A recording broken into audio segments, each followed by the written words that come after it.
வணக்கம். இது தமிழ்நாடு வானிலை பிரதீப். தற்போது தமிழ்நாடு வானிலையை பார்ப்பதற்கு முன்னாடி தமிழ்நாடு வானிலை பிரதீப் சேனலை மறக்காமல் சப்ஸ்கிரைப் பண்ணுங்கள், லைக் பண்ணுங்கள், ஷேர் பண்ணுங்கள், கமெண்ட் பண்ணுங்கள். ஓகே, இப்போ தமிழ்நாடு வானிலையை பார்ப்போம். இன்றைக்கி பார்த்திங்கன்னா 29ஆம் தேதி பார்க்கும்பொழுது காற்று குவிதல், அதாவது இரு காற்றும் சந்திக்கும் இடம் அப்படின்னு பார்க்கும்போது இந்த ரேடரில் பாருங்கள். அதாவது உள் மாவட்டம் மற்றும் அதை ஒட்டியுள்ள நம்மளோட ஆந்திரா மற்றும் தமிழ்நாடு பார்டரில் காற்று குவிதல் சிறப்பாக இருக்குது. அதாவது இன்று மதியத்துக்கு பிறகு. ஸோ இந்த மேப்பை பார்த்தாலே உங்களுக்கு தெரியும். இதில் பாருங்கள், இரண்டு காற்றும் சந்திக்கும் இடம். எப்போவுமே இரண்டு காற்றும், அதாவது மேற்கிலிருந்து வரும் தென்மேற்கு காற்றும், கிழக்கிலிருந்து வரும் கிழக்கு காற்றும் மற்றும் தெற்கிலிருந்து வரும் தெற்கு காற்றும் ஆக இரு காற்றும் சந்திக்கும் இடம் பார்த்திங்கன்னா இந்த இடம்.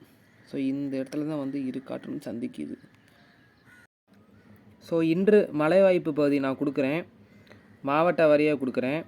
இன்று மழை வாய்ப்பு பகுதி நம்ம பார்க்கும்போது இந்த ஈரோடு ஒட்டியுள்ள பகுதி மற்றும் திருச்சி அதை ஒட்டியுள்ள உள்பகுதி மற்றும் விருதுநகர் அதை ஒட்டியுள்ள பகுதி, அதே போல் அந்த தமிழ்நாடு கேரளா அந்த பார்டர், அதாவது வேலூர் மற்றும் ஆம்பூர் அதை ஒட்டியுள்ள பகுதி, அதே போல் சேலம் அதை ஒட்டியுள்ள பகுதி, அதே போல் வடக்கு டெல்டா, அதாவது வடக்கு டெல்டானா இதான் வடக்கு டெல்டா பகுதின்னு சொல்லுவோம். இந்த டெல்டா பகுதியோட உள்பகுதி இந்த பகுதி, அதாவது டெல்டா நாகப்பட்டினத்தோட உள்பகுதி. ஸோ இந்த வடக்கு டெல்டாவோட உள்பகுதி. ஸோ பார்த்திங்கன்னா, அதாவது இந்த தஞ்சாவூர், சரிங்களா, அப்படி இருக்கலாம் அரியலூர், பெரம்பலூர், இங்கெல்லாம் ஆங்காங்கே இன்று மாலைக்கு பிறகு மிதமான மழை பெய்ய வாய்ப்பு இருக்கின்றது. சரிங்களா, இப்போ இதை நம்ம பார்த்தாச்சு. அடுத்து பார்ப்போம், தமிழக விவசாய நண்பர்களுக்கு இன்றைக்கி என்ன ஃபோர்காஸ்ட் அப்படின்னா, தமிழக விவசாய நண்பர்களுக்கு இன்றைக்கி பாதிக்கக்கூடிய மழை எதுவுமே கிடையாது. இன்றைக்கி வரைக்கும் பாதிக்கக்கூடிய மழை எதுவும் இல்லை, சரிங்களா. அப்படி பாதிக்கக்கூடிய மழை இருந்தால் நம்மளது சேனல் நிச்சயமாக தெரிவிக்கப்படும். ஸோ இன்றைக்கி வரைக்கும் பாதிக்கக்கூடிய மழை இல்லை விவசாய நண்பர்களுக்கு. தொடர்ந்து நீங்கள் அறுவடையை மேற்கொள்ளலாம். ஸோ அடுத்து நம்ம பார்க்கும்பொழுது மீனவர்களுக்கான வானிலை அறிக்கை. பார்க்கும்பொழுது, அதாவது நேற்றுக்கு இன்னைக்கு கடல் காற்று கடல் பகுதியில் மணிக்கு 40 முதல் 50 கிலோமீட்டர் வேகத்தில் வீசக்கூடும். அதாவது மீனவர்களுக்கு நாம் கொடுக்க எச்சரிக்கை. நான் கரெக்டாக எந்த இடம்னு சொல்கிறேன். இப்போ இங்கே பாருங்கள், இதில் நம்ம பார்த்திங்கன்னா இதில் நம்ம அதாவது இந்த மன்னார் வளைகுடா பகுதியில் மட்டும் பார்த்திங்கன்னா எப்போவுமே இந்த காற்று சந்திக்கும் இடம் கூட இருக்கும் பொதுவாகவே. இப்போ இந்த பாருங்கள், இந்த இடத்துல இது தமிழோட உள்பகுதி. ஸோ இந்த இடத்துல மட்டும் கொஞ்சம் க்ரீன் கலரில் இருக்குன்னா, அப்போ இந்த இடத்துல காற்றின் வேகம் அதிகமாக இருக்கும். அப்போ முருநாத்துக்கு ராமேஸ்வரத்துலேருந்து கடலில் இறங்குறாங்க, தூத்துக்குடியிலேருந்து அப்படி கடலில் இறங்குறாங்க. டெல்டாலேருந்து இறங்கும்போது இந்த கடல் காற்று இங்கேருந்து ஸ்பீடாக எங்கே தெற்குலேருந்து எங்கே வடக்கு நோக்கி வீசுது, அப்போ தென்கிழக்கு நோக்கி வீசுது. அதாவது இங்கேருந்து கிழக்கும் இங்கேருந்து வடக்கும் போகுது. எங்கேருந்து அந்த கேரளா ஒட்டி உள்ள அந்த பகுதியில் இருந்து அது வளைந்து இப்படி மேலே போகும்போது இந்த இடத்துல காற்று கம்மியாக இருக்குன்னு சொல்லிட்டு கரைப்பகுதியில் கம்மியாக இருக்கும். அவங்க நடுக்கடலில் போய் பிடிப்பாங்க. அப்போ இந்த இடத்துல காற்று க்ரீன் கலரில் கொடுத்துருக்காங்களா, அப்போ இந்த இடத்துல அதிகமாக இருக்குன்னு அர்த்தம். சீயோட இது அதிகமாக இருக்குன்னு அர்த்தம். அது பாருங்கள், அதாவது இங்கே பாருங்கள், கிட்டத்தட்ட பார்த்தீங்கன்னா 35 கிலோமீட்டர் வேகத்தில் கடல் காற்று அடிக்குது. அதன் கீழே நான் கொடுத்துருக்கேன், அமுக்கும்போது 35 கீழே பாருங்கள், 8.00 டிகிரி நார்த், 78.9 39 டிகிரி ஈஸ்ட்டு, அதாவது 8 டிகிரி வடக்கு சைடும் ப்ளஸ் அச்ச ரேகையில் 78.39 டிகிரி ஈஸ்ட்டு. அதாவது நான் சொன்னேன் கிழக்கு நோக்கி அடிக்குது, சரியா. அதாவது இங்கேருந்து கிழக்கு நோக்கி காற்று அடிக்குது. அது பார்த்தீங்கன்னா 245 டிகிரின்னு சொல்லுவோம், சரியா. ஒரு முக்கோணம் இதில் 240 டிகிரி. இது பாருங்கள், அதாவது ப்ரொஜெக்டரை வச்சு பார்க்கும்போது 245 டிகிரின்னு வரும். அதாவது இந்த முக்கோணத்தை வச்சு பார்க்கும்போது அப்போ இந்த காற்றோட திசை பாருங்கள், 34 கிலோமீட்டரில் கடல் காற்று அடிக்குது. அதனால் மீனவர்கள் மிகுந்த எச்சரிக்கையுடன் இருக்க வேண்டும், சரிங்களா. அதாவது மன்னார் வளைகுடா மீனவர்கள், இந்த இடத்துல உள்ள மீனவர்கள் மட்டும் மிகுந்த எச்சரிக்கையாக கடலில் மீன் பிடிக்கணும். அதேமாதிரி மற்றபடி வேறு அந்தளவுக்கு கடல் காற்று இன்றைக்கி இல்லை. ஸோ இன்றைக்கி மாலைக்கு இல்லை. அது அப்படி இருந்தால் நம்மளோட சேனலில் தெரிவிக்கப்படும், சரிங்களா. சரி, அடுத்து பாருங்கள், இது இன்றைக்கி உள்ள சேட்டலைட் இமேஜ் ஆல் கிளியராக இருக்குது, எங்கேயுமே மேகங்கள் இல்லை.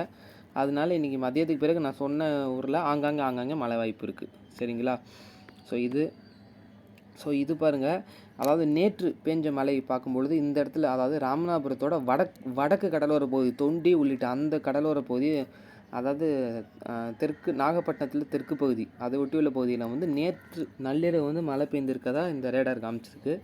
ஸோ நமக்கு அந்த ரேடாரில் எதுவும் பதிவாகலை, பட் இந்த ரேடாரில் வந்து சேட்டலைட் ரேடாரில் வந்து காமிச்சிருக்கு. ஸோ அதான் உங்களுக்கு. அடுத்து பார்த்திங்கன்னா, இந்த ரேடாரில் வந்து நமக்கு எதுவுமே காமிக்கலை. ஸோ இதில் வந்து இதில் அப்படி இருந்திருந்தால் இதில் வந்து காமிச்சிருக்கும், பட் எதுவும் காமிக்கலை. இப்போ இதில் எங்கன்னா இந்த இடத்துல மட்டும் மழை பெய்யுது, இந்த இடத்துல கடல் பகுதியில் தான் மழை பெய்யுது. மற்றபடி பெரிய லெவலில் எதுவும் கொண்டு வரல அவங்க. பட்டு அந்த அளவுக்கு நமக்கு வந்து எங்கேயுமே கொண்டு வரல, மழையை கொண்டு வரல, எம்டியாக தான் இருக்குது. ஸோ பார்க்கலாம் என்னென்னு. சரிங்களா? ஸோ இதுதான் நமது இது.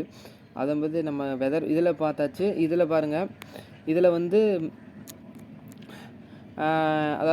அதாவது இப்போ ஐஎம்டி ரேடார் கொடுத்துருக்காங்க. அதாவது கரண்ட் ரேடார் ஐஎம்டி ரேடார் பார்க்கும்போது பார்த்தீங்கன்னா, இங்கே மட்டும் மலைகள் கொடுத்துருக்காங்களா, இங்கே மட்டும் மலைகள் பதிவாகிருக்கு. மற்றபடி அந்த அளவுக்கு எதுவும் இல்லை. பட் இது வந்து 5 மணி நிலவரப்படி உள்ள ரேடாரு. ஸோ இந்த இடத்துல மட்டும் மழை பதிவாகிட்டு இருக்குது.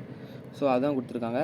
அதாவது அடுத்து திருப்பி 24 மணி நேரத்துக்கு எப்போ மழை அப்படின்னு கேட்டிங்கன்னா, ஜூலை 1ஆம் தேதியிலேருந்து நமக்கு நல்ல மழைக்கான வாய்ப்பு இருக்குது. ஜூலை 1ஆம் தேதி ஃபுல்லாகவே க்ரீன் கலரில் கொடுத்துருக்காங்க. தமிழகம் முழுவதும் நான் நேற்றே சொல்லியிருந்தேன், காற்று சந்திக்கும் இடம், இந்த காற்று இங்கே போய் மோதும், இந்த காற்று இங்கே போய் மோதும், இங்கே காற்று இப்படி மோதும் பொழுது அந்த இடத்துல ஒரு அழுத்தம் உருவாகி மழை பெய்யும்னு சொல்லியிருக்கேன், ட்ரஃப் உருவாகி. ஸோ இந்த காற்றுங்கள்லாம் முன்ன பின்ன தமிழ்நாட்டில் வந்து மேற்கு காற்று இப்படி கிழக்கு காற்று இருந்து கடல் காற்று இப்படி மோதும்போது தண்டர்ஸ்டார்ம் திடீருடன் கூடிய மழைக்கான வாய்ப்பு இருக்குது. ஜூலை 1ஆம் தேதி கொடுத்துருக்காங்க. இது ஜூலை 7ஆம் தேதிக்குள்ள மொத்த ஃபோர்காஸ்ட்டு.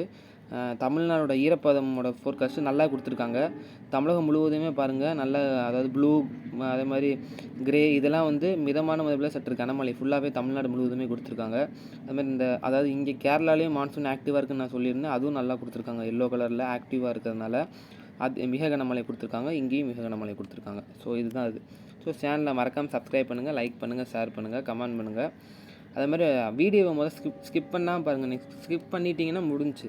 ஏன்னா இந்த ஊரோட இது நான் கடைசியாக தான் சொல்லுவேன். உங்கள் ஊருக்கு எப்போ மழைங்க லாஸ்ட்டாக தான் சொல்லுவேன்.